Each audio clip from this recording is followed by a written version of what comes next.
She personally asked me to be there until she told me. I actually do not like auto-tune. Now somebody brings you the beats and you start writing off of that, or somebody gives you the music and you go off the music. I was just in a very toxic place. When did music come into your life? I've always been in music. I've always wanted to sing. I've always wanted to be like this big celebrity that nobody could escape from. Find other artists. I really like gravitated towards like Drake and Kehlani. Like they was like big for me. Thing on like Instagram and stuff. That's how people found out I could sing. Cause I would like do like little videos on Instagram and Facebook and stuff. What is your feel towards the music industry? Is it a love-hate thing? Do you like? I need a project to drop. I already have songs made.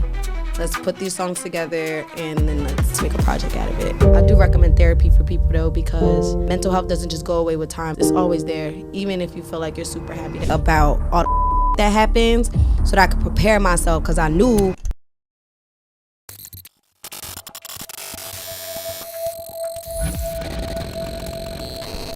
Dímelo con el que lo que. You already know what's happening, man. Podcast Central, Coastal Chronicles NYC. I'm your boy, Tank Sinatra, a.k.a. Taino Domingo, a.k.a. you already know, call me anything but late for dinner, because I love to eat, man. I like your boy. Yeah, what you ain't know? Oh, you ain't know what you ain't know what you stepped in here for, baby girl. Yo, talk to me, Activation King. You know what we doing? We in the Dulce Lounge, man. We getting activated. You know what I'm saying? Aren't we, though? It's a beautiful day.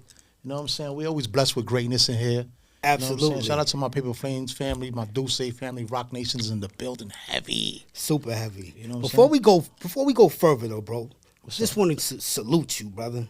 You about to have 9 years free, man. Yeah. Thank you, That's man. a big statement out here. From jail? Yeah, that's a fact. Oh, shout out to you. Free my brother. He got two years left. Okay. All right. Yeah. Okay. Praise, blessings to him. You hear Free me? my brother. Oh, my brother. I love you, man. I'm proud of you, Love man. you too, brother. Let's get With it. that Let's being go said, let me start this shit off, man. Okay. Take a shot. From hitting stages to locking in major collaborations, she's making waves and proving she's here to stay.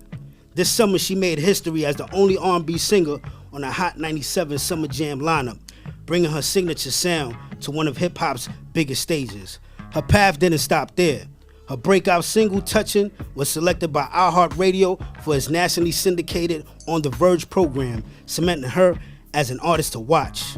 Fueled by Upset, Heartbreak, and Inner Fire, she details all the above with a plethora of emotions through song. On the topic of toxic love, she pulls from the golden days of the 90s neo-soul and head-turning contemporary storytelling. Legendary R&B icon Mary J. Blige personally tapped her to perform Touchin' at this year's Strength of a Woman Festival in Brooklyn, a moment that speaks volumes about her talent and rising influence. Adding to her list of wins, she's graced the covers of music exclusives, further solidifying her status in the industry. When it comes to touring, she has put in the work, completing a 30-city tour, nationally run alongside Sexy Red for the Hood's Hottest Princess Tour, and a 13-city tour with Flyana Boss. But the cosigns don't stop there. Hip-hop legend Busta Rhymes not only backed her, but jumped on an official remix to Touchin', which sampled his classic, Put Your Hands Where Your Eyes Can See. She also collaborated with heavy hitters like 5EO Foreign, Capella Gray, and Fort Fargo, with more on the way. Her impact isn't just limited to our music. She recently teamed up with The Sims, bringing her song into the gaming world and expanding her reach to an even wider audience. To top it all off, she made her national TV debut at Soul Train Awards, bringing her undeniable presence to the big stage. And in major milestones, she recently secured her first major brand partnership with Monster Energy, proving that her influence is only growing. She is a rising star, a face that we won't stop seeing anytime soon. Let's give it up for Honey Babe. What's happening, Lil Toxic? Clap for me. Hey, let's get it. Let's give it up for Miss Jersey, the toxic one. Big Jersey. Yo, what's Why you call her happening? toxic though? Bro, you know listen. something I don't know? Let me tell you something. You know something First of I don't all, know? Listen, first and foremost, right? Let's get to this, right? This is why I call her Miss Toxic. Right? So this is how it goes down. First of all, you gotta listen to her album. You know what I'm saying? Okay. So once you listen to the album, let's just 3 criterias, right? First of all, she's a Scorpio. Okay. Right? Second of all, she's under 5 feet. Oh, so that. I'm And third of all- actually 5 foot. All okay, right. So she's not under. Anyways. Correction. Okay. Anyways, she's light skinned. Okay. That's it. That's it. That's the criteria right there. It's over, bro. Look at her face. That's racist. Bro, listen. Just listen to Violent. Okay. That shit was so crazy. I'm listening to this joint. I'm like, yo. And I ain't even gonna lie, the cadence that she was singing in the joint, you just gotta laugh. Like, yo, nobody ever brings up that dude. song. She just shot this dude, right? She's like, yeah, I'm drenched in his blood, all types of shit. No. The song all right, go ahead. is about me wanting to kill him because I love him so much. It starts off with the way that you be acting make me wanna pull the trigger. Yeah. Don't think twice. And blink, bye. See, I didn't do it. I wanted to. Yeah. My bad. But I didn't. My bad. But listen, I was going through a lot at that time, man. Just the fact that that's in your mind. I don't know if you're in a relationship right now, but if I was a dude looking, I'd be like, I don't care how cute she is, bruh. I'm alright. I'm gonna leave her little freckled ass alone, bro. I was going through a lot at that time. Nah, I'm not because like if you that gotta no get more. that toxic, I don't want it. I'm not like First that of all, no listen, more. I'm gonna keep it real with you. Me and you, we already too toxic. You a Scorpio, I'm a Virgo. We definitely don't even need to be in the same building. With that being said, we're gonna keep moving. My brother's a Virgo. Dopest nigga you know. Wait, is he or is he a Libra? No, he's a Libra. I lied. Never mind. I lied. He's not a Virgo. My bad, little bro. You ain't a Virgo. So. Yo, but listen, I want to ask you a quick question before we get through, right? So, with the Mary J. Blige, you know what I'm saying, wanting you to perform at Strength of a Woman, how was that call and how did you feel at the moment, like, with an icon like Mary? Because I'm pretty sure, you know, right now your two smashes is songs that got samples, and of course, you know, she's the queen of hip hop soul and all that. So how did that feel? I didn't know that she personally asked me to be there until she told me. You know, it was just kind of like, oh, you know, you're gonna perform at the Barclays or whatever, and I was just like really nervous. It was a lot going on behind the scenes, but you know, when I met her, I was already like 3 shots in, and I was like, yeah, I'm gonna go meet Mary J. Blige. Like, I'm gonna call my mama, and then I walk up to her, and she's like, yeah, you know, like I was the reason why you here because I requested you, and I was like, girl, you lying, but she wasn't lying. She was telling the truth. Mary so hood too. Yes, all it was these years later, she ain't got no type of no. And you know what she was drinking? Just like me. She's just like. Wait, no, she's not. I don't drink that. Listen, straight from YO. ain't never leave her. You hear me? Oh, but I need more media training. I'm gonna tell you some crazy shit, right? Yo, so I'm listening. Don't worry about it. Whatever you want. Let's bleep so that. So check it, right? The illest shit ever. And this is how I know. Like, I don't even know if you remember, but we met in Angie's cookout. And after you got on stage, I was like, oh, so you could really sing. You a real singer. I thought you got all these chicks auto-tuned out and all that crazy shit. So I was like, oh, shit, you know how to sing. So be that as it may, right? Nah, I'm just keeping it honest. You know what I'm saying? I actually do not like auto-tune. Nah, but what I'm saying is I'm giving you props. Thank you. Know what I'm saying? Not only that, when Left Eye came out, you got me in my bag. And I'm going to tell you why you got me in my bag. Me and him went to a karaoke night. And it was me against about 5 women, right?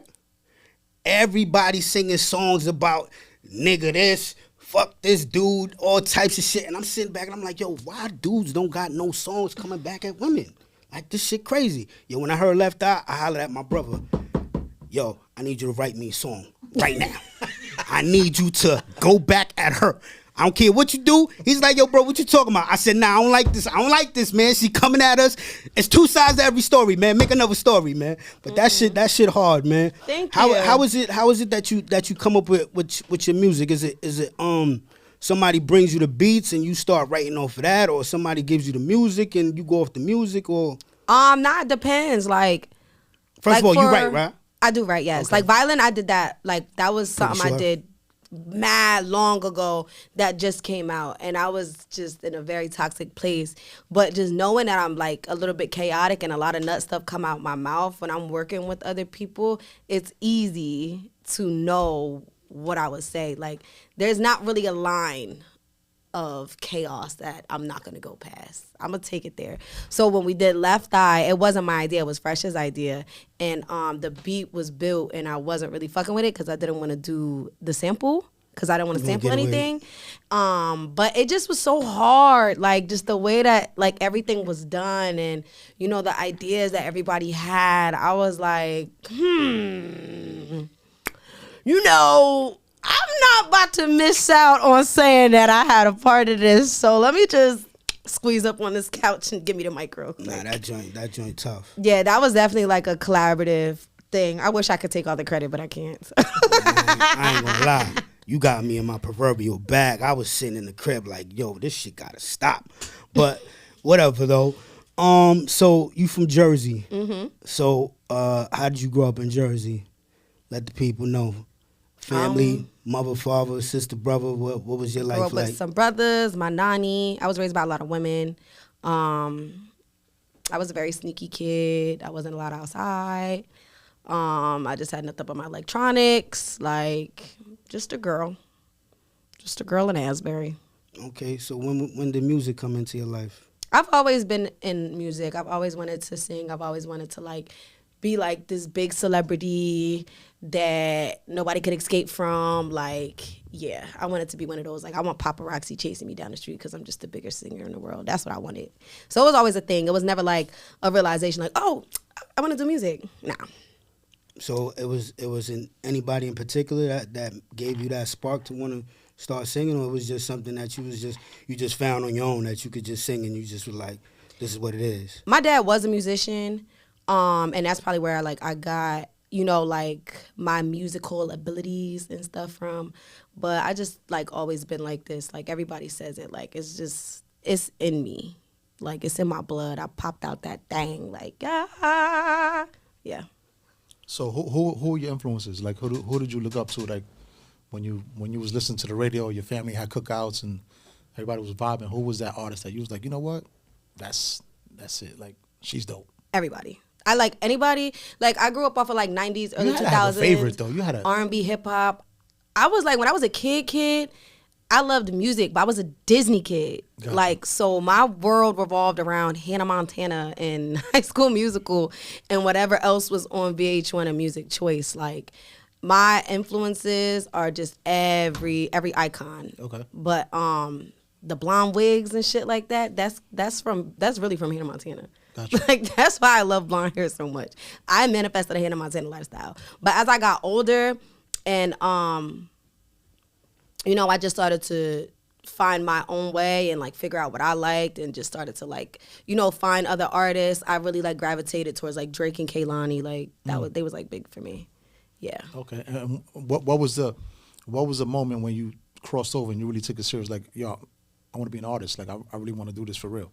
Well, I told myself once I graduate high school, I'm gonna take it serious. I'm gonna like actually start like recording and dropping music. I didn't want to publicly embarrass myself, so I didn't do anything in high school. So you never did talent shows and none of that? Hell no. I used to like sing on like Instagram and stuff. That's how people found out I could sing, cause I would like do like little videos on Instagram and Facebook and stuff. And then I graduated high school, and then I went to Cosmo School, and then I got my heart broken Cosmo School. So I found this beat on YouTube, and I wrote this song, and the guy was a rapper. So when I was dealing with him, he would take me to the studio with him. So I went back to one of his old engineers, and I stole his engineer, and I made a song about him, and I dropped it, and yeah. And it was fire. So how long was that transition to, because you got a lot of motion now. Mm-hmm. Like right now, like your name is ringing bells. You on the road, you tours, radio, pods. How long was the transition from when you was playing around with it to like, oh, like now you got a whole management team, you got a whole army behind you? How long was that time? Do you remember? Like 3 years, 4 years. That was nothing. 2019 to 2022, and then, but 2021 to 2022, I didn't drop any music. I just like was like, I gotta figure this shit out. And then K-Mac found me, and then, you know, from there, everything just started moving. And like, I'm just now at a place where I'm like really figuring myself out as an artist. And like, now everything's like really like snowballing and like going the way I wanted to. Like, I could say like, I'm honestly like happy. Is it, I mean, you're fairly new in the music. I'm really new, yeah. You're still like a baby, you know what I'm saying? So far, you're like, what is your feel towards the music industry? Is it a love-hate thing? Do you like how it's going? is it like, does it leave a sour taste in your mouth sometimes, or like you just, or right now like you really enjoying what you're doing right now? I enjoy what I'm doing. I would not choose to do anything else. The way that people go to college and they research like their major and what they're going to get into, I did research before I got into this industry. Like, I knew it wasn't about to be all peaches and rainbows. I would sit and watch people's interviews and like people that were realistic about all the fuck shit that happens so that I could prepare myself, because I knew that I was destined for greatness and I knew I was going to be in a position to be who I wanted to be in life. So I already knew that it was going to be a lot of hiccups and everything wasn't going to be positive, but like, it don't leave a bad taste in my mouth. I'm definitely protected. Like, my team don't play when it come to me, so I don't have to deal with a lot of bullshit that people have to deal with. I just have to deal with the regular bullshit that just come with being an artist. Like, yeah. So you mentioned your team. How did you get to that point where you had a dope team? Did you handpick them? Did they come to you? Like, how did that process work for you to become an artist? Because there's a lot of people that watch the show that like they want to do what you're doing. There's artists that have been doing this 10, 15 years that are getting motion now. You know what I'm saying? So like your motion happened very, very fast. Like, because I'm destined for greatness. Well, K-Mac found me, and then it was just us for like 2 years. And then Mac knew Milla, and then I met Milla when I when Mac had first found me. Like, she would come to the studio and stuff. She would pull up on us. She would pull up to like anything that we were like kind of doing. Like, she was always around, so I already knew her already. And then she like officially came on as like one of my managers as well. Like this time last year, So it was just me and him for a while. So we had like a real tight dynamic, but it was just so much that it was like only him doing everything. And like, it's a lot to be a manager. Like, everybody thinks it's a lot to be an artist. It's a lot to be a manager. Like, that shit is a lot of work. I could never do that. Thank you're God like another they child put me in this that they position. didn't have. Like, Yo, literally, it's like dealing with a kid. Like, I'm not gonna lie, and I'm not easy to deal with. Like, I'm a lot to deal with. Like, not in a bad way, but everybody has their days. I'm a girl, and like, let's be real, I be having attitudes. I be irritated. Like, my moods be swinging, but I'm a good time. Like, I'm really a good time. But the decision to bring Milla on was like one of the best decisions because she matches our family dynamic. Like, she understands our dynamic, and when she came in, she just like flowed right into it. So, and you always need a strong female on the team anyway. Yeah, I was just around nothing but niggas. Yeah. Like, I'm tired of being around testosterone and balls and sausages all day. Like, fuck. So yeah, it just balances out. And like, yeah, I don't feel like I never like really felt by myself, but I like, people just didn't understand a lot of like things, or why I'm acting the way I act, or why I got an attitude, or why I'm moody, or why I'm this, or just like regular shit. Like, I can't talk to these old ass niggas about fine niggas walking down the street. Like, they don't want to hear that shit. And then they like, it's like having a dad. Like, K-Mac is like having a dad. Like, he don't play certain shit. That's so it's like, though. I could have her. That's good. You know, like, you talk to dad for me. Yeah. Like, he's bugging out right now. Yeah, he's not letting me have fun. He's not letting me enjoy myself. And people that don't know us don't get it. Like, people be like, why he acting like that? Why is she acting like that? Because y'all don't get the dynamic. Like, y'all just don't get it. And it's not for y'all to understand. Because if y'all had my dynamic, y'all would be happy. Because I'm happy. That's a fact. I'm fine. You definitely are. I'd rather him be like that than just let me run nilly-willy. Because I will. If they let me do whatever the fuck I wanted, I would be outside. Yeah, but a lot of these dudes out here got masks. Gotta go. Dudes be wearing masks, so you don't even need to be around them. You know what I'm saying? No. So he's keeping you away from all that bullshit. Yeah, and I work, you know so and I don't got time for it. Especially now in the like my brother just said, like your trajectory is like it takes people years to get where you at. You know what I'm saying? Yeah. They had to be grinding underground and doing talent shows and shit like that. Like, you didn't have to really do that shit. You know what I'm saying? You just got your heart broken, got crazy. Yeah. You know what I'm saying? With the music, but I never had to do like the crazy stuff in the music industry. Like, when I first started, like, and I was like by myself, I had no team and I was figuring it out. Like, I was doing like little stuff here and there, but like, I wasn't, like, I didn't know anything. I didn't know anything to try certain stuff. So also me having all like motion and just like going, It's because I got a good team. Like, my team's outworking everybody's team. So, sucks to be y'all, but na boo boo, Nah, but it's true, though. You're only as strong as the people that's behind you. Yeah. You know what I'm saying? I can't do all the shit that they do. Mm-mm. So, let's talk about 3 words, 8 letters. How did that come about, that whole project? It was all, it was just one of those things where I got signed. I need a project to drop. I already have songs made. Let's put these songs together and then let's make a project out of it. Like, for that project for me is like, it's, how do I word this without sounding like a bitch? Nah, keep it real. Keep it take a swig and, and let that thing out. Keep it You in the on. Duce Lounge. We keep it a buck in this motherfucker, you heard? I done called you toxic as soon as you walked through the door. Word. I told you Take was heading another for. Shit, you heard me. We're being honest here. Nigga, you just said I'm the only motherfucker that told you about violent. That tells you everything right there. Let's get it. When I did 3 words, 8 letters, that was like my first major label deal. Like, I'm like officially in the industry. Like at that point, it was like, all right, now I'm at a place where I wanted to be at so desperately and so bad.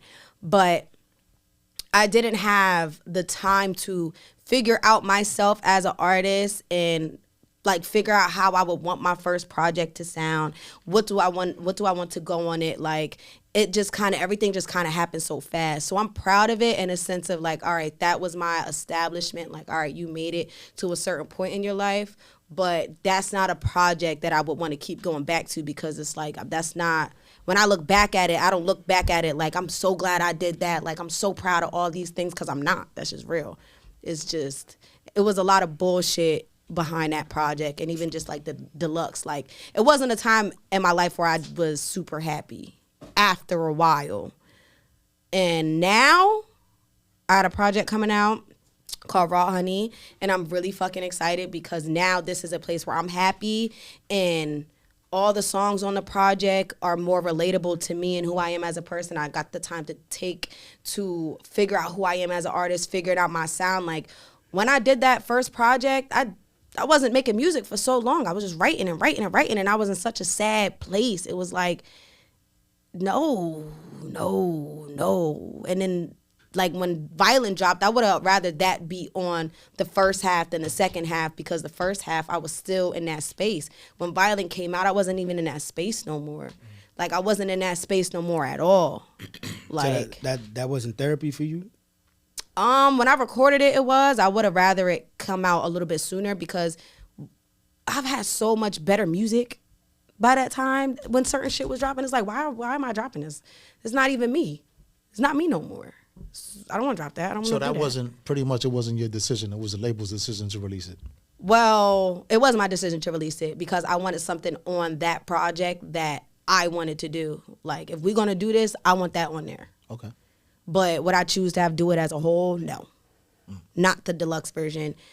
The first half of it was like, all right, I'm here. This is it. All right, now I want to go bigger. I feel like it's taking me now to go bigger. Like, once Left Eye dropped, it's like, yeah, now I'm here. What type of artist do you see yourself as? Because I'm pretty sure, like, now you said you left that space. Yeah. Now you in this space. What moving forward, like, what type of vibe are you on? I'm on my vibe. I'm Honey Baby, and everybody's going to get to know that when my project drops. I'm real, I'm raw, I'm authentic, I'm unfiltered, I'm unapologetic, and I'm that bitch, and I'm a fun time, all in one. I'm a walking holiday. If you see in Jersey Shore, you know what that means. Yeah. I feel like, how do you say that? Like when I feel like when people have like these crazy answers, like the way I see myself as an artist, and no, like, this is who I am as an artist. Me, this right here. I don't got my girls in, but normally I do. So do you see yourself doing this like for the long haul? Like, hell yeah. Or you want to branch off and open up businesses? You want to be like manager, or you want to be an artist for like the next 30 years? Listen, I do not have the patience or the focus to be a manager. I can't focus on somebody else's stuff and do it properly. I'm selfish.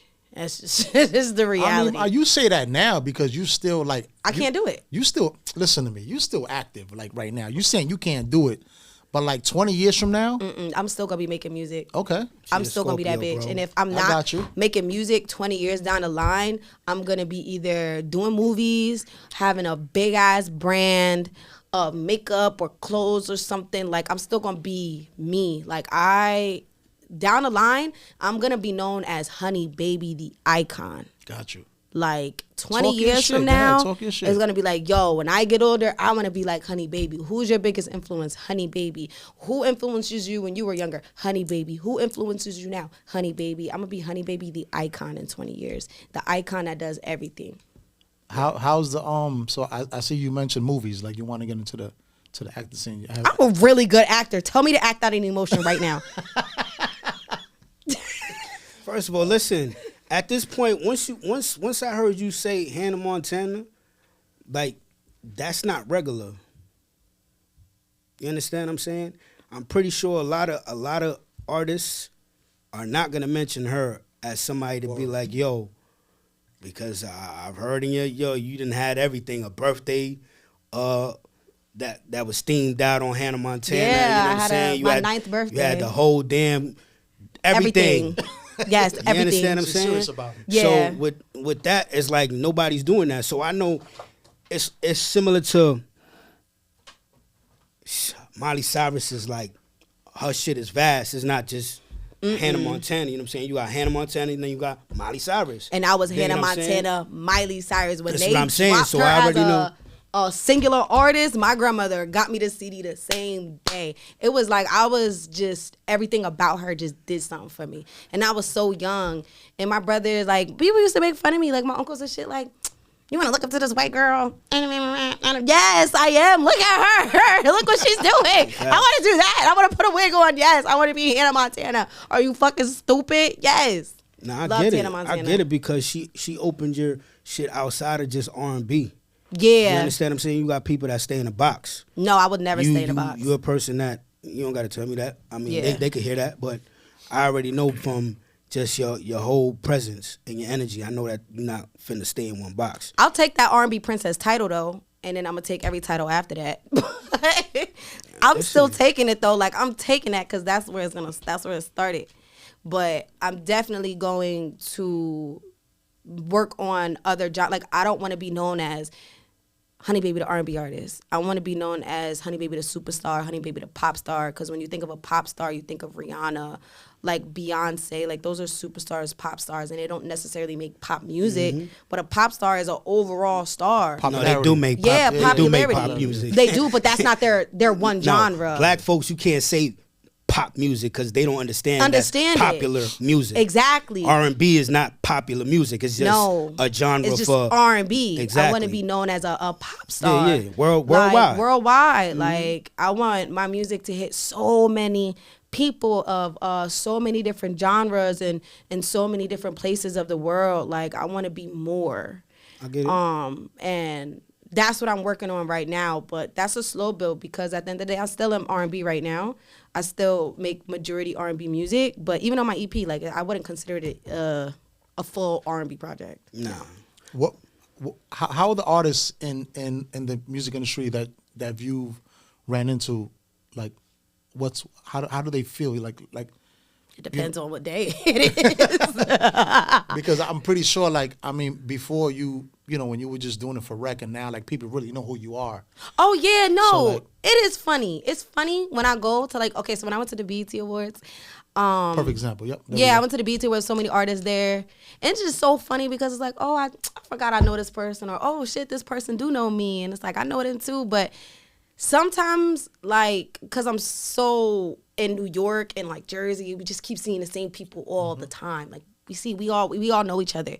It's a community. Yeah, so it's like, all right, I know these people, but when you go somewhere else, you forget your celebrity, or like you forget how many people know you, or how many people may have came across you, or who've talked about you to so and so. It's like, oh shit, okay, oh I really am Honey Baby. Like, I'll be forgetting that, like, I have status.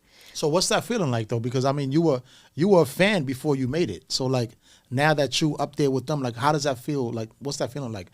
If let's just say like a Mary J comes up to you like, yo, what up? And you're like, oh shit, Mary really fuck with me. Like she know who I am. Like it's so dope because it's like you watch these people on TV, you watch these people on your phone, you've been following them.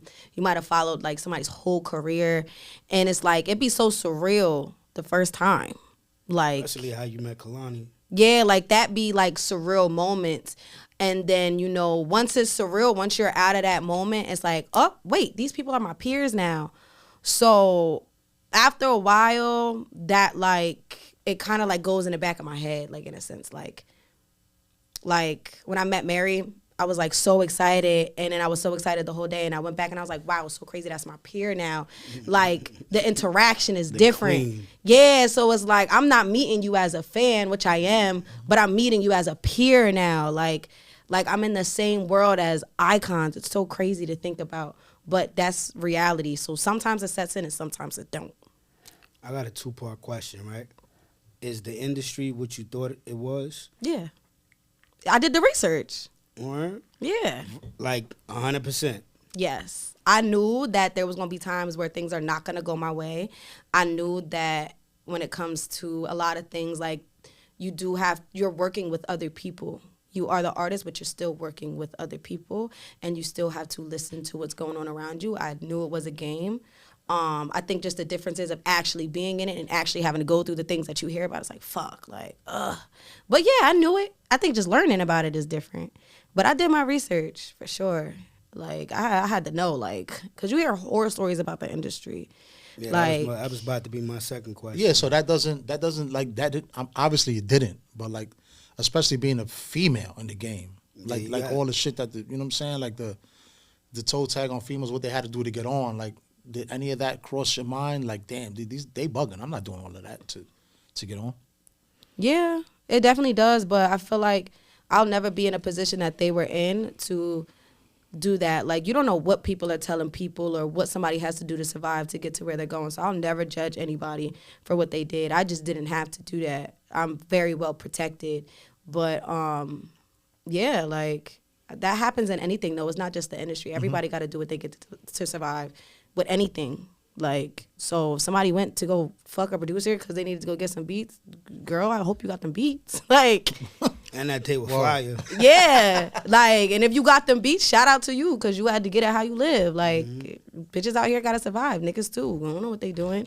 Would I recommend you do that? No. No Diddy. Like, don't do that. But if you're out here doing what you got to do to survive, who am I to judge you? Because people think about it like, oh, they tried to do that to get some beats, and bitches out there fucking they fucking bosses to get bigger checks. Like, so it's not just the music industry. It's going on everywhere. It's spoken about more in the music industry though, like because it's the an culture. entertainment. Yeah. That shit been going on since fucking Yeah, I mean, it's whack, slave but times, bruh. It is what it is. But I want to touch a little bit on your mental health as far as we were speaking about the first album. Now you was going through all that. Yeah. That made you write them songs. How did you pull yourself out of that? Like what type of, I don't know, was it therapy or was the music that you was writing the therapy for? Like what type of, how did you deal with that? Writing definitely was like a scapegoat. Brings me into a different world. It's a way to release my feelings without having to talk to somebody about it 24/7 and repeating myself. Also time, changing my environment, and my life just changing drastically. In the last 3 years, for me, that just kind of helped me. I think everybody's situation is different. I think if I wasn't in the space that I'm at now, especially with the way my life is going and just like being able to like fully live out my dream, I don't know if my mental health would be as in a place that it is now. But thankfully for me and the way that God has my life set up and planned, that's just the way it happened. With time, my life changed for the better and put me in a lot of like in a positive environment for me to Heal. Heal and change my thought process. Get out that environment. Yeah, and then also, I keep the people I keep around me are good for me. So just keeping people around me that uplift me and, you know, want to see me do better and help me do better, that just will help for me. I do recommend therapy for people, though, because mental health doesn't just go away with time. It's always there. Even if you feel like you're super happy, that shit could come bite you in the ass at any time. Go seek therapy, Pookie.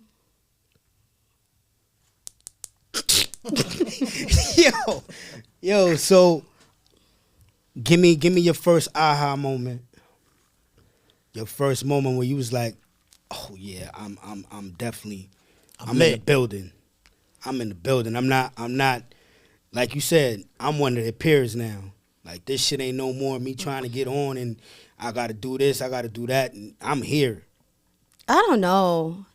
Aha moments don't hit me like that for real. All right, so when was the first time you heard your record on the radio? Because that's a big look. The first record that ever went on the radio, I wasn't even singing. What was it? It was a rap song I did. Oh, word? Yeah. But I cried and everything. It was like really cool to hear myself on the radio. But when I heard Touching on the radio, okay, so let's talk about that. I was like, okay, that's me. I knew it was gonna be on the radio because I was signed to a label and you know they was setting it up. But then when I kept hearing it, I was like, yo, what the fuck? And I would only hear, I couldn't catch it for a long time. Like it was playing on the radio constantly and I never caught it. And every time I would catch it, it was on like Hot 97, 105.1. And anytime I would catch it, it'll like be a conversation that I just had about my career or me being sad about something that didn't happen. Yeah, and it's like you get in a car and it's like, no, bitch, keep going, keep going, keep going. Like this is, you in the right path. Every single time I caught it, it was always after something like that. And I was like, this shit is so crazy. Like, what the fuck? Oh my God, that's me singing that. Yeah. So was it mixed show or was it programmed? Do you remember? I don't know. I just know it was late night. I was coming out of POPO the first time I ever heard Touching on the radio. Okay. Because I was like, oh my God, I finally fucking caught it. What the fuck? And it was like as soon as I got in the car, it wasn't like we was driving. I literally got in the car turned on, and that was the first thing we heard. That's dope. That's dope. That feeling must have been ridiculous. It feels so good. Ridiculous. Especially when Busta got on there. That shit had to just take your brain. Your mind must have been blown with that one, though. Yeah, that was real dope. That was a dope experience. How did that come about? Because you part of the crew, right?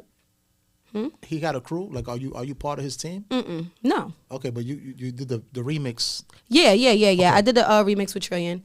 It came about. I think it came about through James for real because I think the way it happened was we were all eating at Legos Fashion Week. It was cold as fuck outside. I had on a coat with no pants and boots. Yeah, you was wilding. With this hat, I literally had this hat on too. You was wilding. And then they were like, oh, you got to go downstairs because you got to meet Busta. And then I went next door to the studio and he was there. And yeah, it felt like I knew him forever. It didn't feel like I was meeting Busta Rhymes. It felt like I was meeting an older brother that I didn't know I had. That's how it felt. And I love when stuff feel like that. Organic. Like organic and just like his aura is so big. His energy's so big. He's so amazing. Yeah. He's very accepting. And then he played me the remix, and I was like, oh, my God. And I called my mama, and he was just so nice to my mom. And, yeah, so that was really dope. Shout out to Trill and Busta, man. Yup. So any collaborations that you want to have in the future? Yeah. Or which one is your favorite so far? And the question I just asked. My favorite so far, I really love the song I did with Fort Fargo. I love that song. I really love that song. And I really look forward to just working with a lot of different artists. Obviously, my dream collabs would be Drake, Kehlani, Miley Cyrus, obviously. But I really want to, I'm like a go big or go home type bitch. Like, give me Rihanna. Give me Beyonce. Why not? Shoot for the moon. Yes. Why not? Please, Beyonce. I mean, listen, they started just like you did. You know what I'm saying? So they kept banging. They got their weight up. Yeah, like the girl rappers, like Megan. I would love to work with Megan Thee Stallion. I think me and her would sound like so good together. Cardi, yeah. See, the beautiful thing is that you said yourself that you manifested this whole thing. So yeah, I'm pretty sure all those things that you have in your mind, you finna make it happen. Fuck yeah. Everything that I think about comes to fruition. Whether it's today, tomorrow, a year or two, it's all gonna come to me. When I first got into manifestation, I thought everything was gonna come in like 365 days. Like, yes, I gotta get this shit tomorrow. But now that I look at it, I'm like, okay, I see how it works, because when I look back at everything that's happened to me all those years, I could see the way everything that I manifested happened, when it came, what little piece did this, how did it, like, I could just see the whole map and the whole puzzle. I'm like, wow, that's so crazy how, like, the universe works. I got 2 questions real quick. Pardon me, bro. So, you rather make the music or perform? That's one question, and I'll go with the second one after that. I love making music. I love it, and I like to perform. I think when it comes to performing, it depends on the audience right now, because I'm still a growing artist. So when that energy is like insane, I love it, because I love being able to feed off of the energy that's given to me. But making music is like, that shit's like, let me not say that. That's like taking drugs. Like, that's like popping shrooms. And, like, everything just like, oh, my God. Like, that's how it feels. It's such an exhilarating feeling, especially when you're working with people. Because when you're home and you're writing music, it's, like, very therapeutic because you're by yourself. But when I'm in a studio with people and other creatives, and especially, like, in L.A., like, I love working with Fresh. Like, that, when I know I'm going to L.A. to work with Fresh, I know I'm going to have a good fucking time. And I know whatever we're doing is going to be fun to make. Like, I love making music.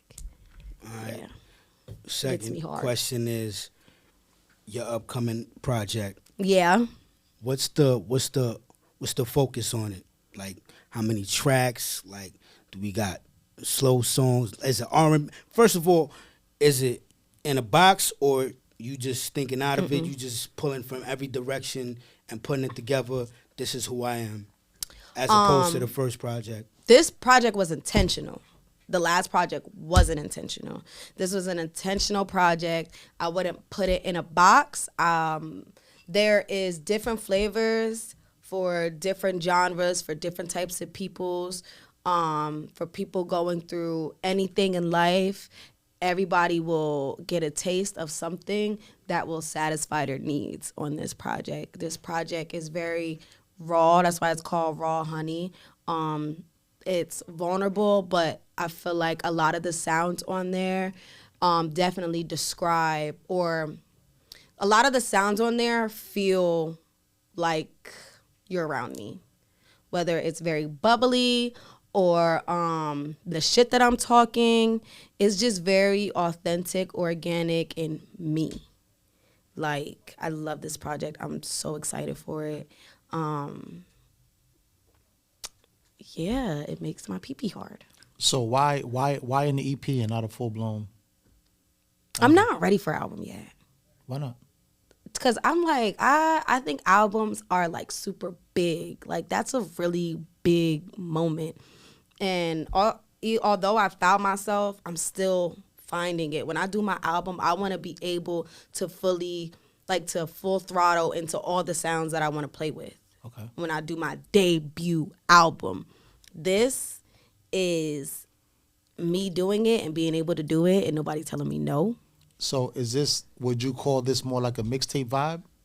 Nah, this actually feels like an album. It feels like an album. Yeah, it's just so great. It feels like an album. Any features on it, or it's all you? We just gotta wait for it. How many tracks we got? 8. 8? Cool, I like that. All right, so it's there then. Listen, like that's like you already. I'm trying to think about like the numbers, because we was thinking about taking something off and put it back on. So it's 8 projects. You almost there for a full project. 8, you know what I'm saying? So EP's like 5. Yeah, it's an EP on steroids, because the EP is like 6 max. Yeah, you I said ain't giving 8. niggas no. That's an LP. EP. LP and EP are 2 different things. Yeah. But keep over there, think about it. No, because you just confused the shit out of me. LP's an album, EP's like... LP isn't an album. Yes, it is. Yeah. LP's an Hey album. Siri, what's the difference between an LP and an EP? Watch this. That's it. Let's see what Siri says. From my knowledge. Bitch, not a nurse. You forgot about that one, huh? Hey Siri, Hey Siri, Bum ass iPhone. what is the difference between an EP project and an LP project? And I'm music. telling you, LP In music. LP is the album. Yeah, LP's album. But EP. No, an EP typically has 3 to 5, an LP has 6 to 12. An album normally actually is supposed to have 20. Nah, that's this day and age, not our day and age. Well, I'm young. I'm sorry. Nah, it's all good. It's all good. Listen, don't worry about it. No, on my vinyls, they got like 20 songs. Listen, Thriller was 10 songs. Hold on. It's all good. I got time. See, this But is why you thinking about that, right? What was the question I wanted to ask? 'Cause it just left me. Mary J. Blige album what has type of- 17. What type of legacy you trying to leave? The biggest You legacy. know what I'm saying? When it's all said and done, what do you want people to say about Honey Baby? I want people to say that Honey Baby was an icon. She can never be replicated. You could try to do it, but she's irreplaceable. She's done everything that there is to be done. She made amazing music. She has so many plaques. She made history. She beat records. She has so many awards. She had a very successful brand. And when I'm old, and I'll never be wrinkly, when I'm old, I want to get one of them Vanguard VMA awards. Like, I want people to do all that big shebang and the tributes to me. Like, I want to be known as Honey Baby the icon. An icon is iconic because everything they do is iconic. Anything I touch turn to gold. My name's Honey. Okay. Feel you. And one more thing. Yeah, One more thing. Media traded. One more thing, and I'll give it to my brother. Any advice you got for any aspiring females that's trying to get in the game? Don't pop that pussy, pop them checks, period. That's great. That's a great one.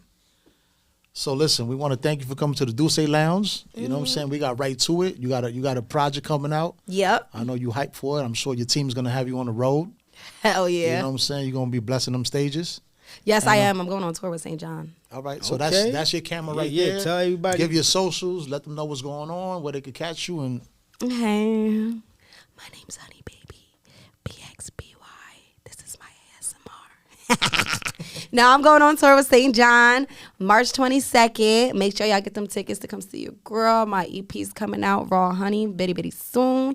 My single Right on Time will be out February 28th. Make sure you go cop that ASAP, pre-save. You already know, okay? You can follow me at It's Honey Baby, BXBY. No, A, we never average. And no, I'm not from the Bronx. From Jersey, period. Do whatever you say, period. If we do say so ourselves for her toxic ass, and we out of here.